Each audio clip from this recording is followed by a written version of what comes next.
Inaakusahan ng Estados Unidos ang Chinese Navy ng hindi ligtas na pagmaniobra malapit sa isang American destroyer na tumatawid sa Taiwan Strait.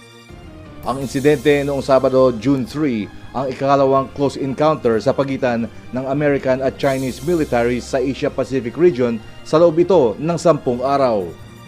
Sa pahayag ng US Indo-Pacific Command, nagsagawa ng maneuvers sa isang hindi ligtas na paraan ang Chinese ship malapit sa Chung Hun, isang American destroyer.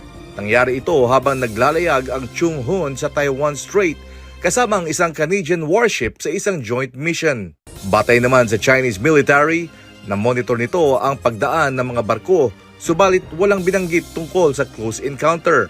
Ayon kay Senior Colonel Shi Yi, spokesman ng Eastern Theater Command ng China, intensyonal na gumagawa ng gulo ang ilang mga bansa sa Taiwan Strait, dahilan upang umigting ang peligro at magkaroon ng banta sa regional peace at stability.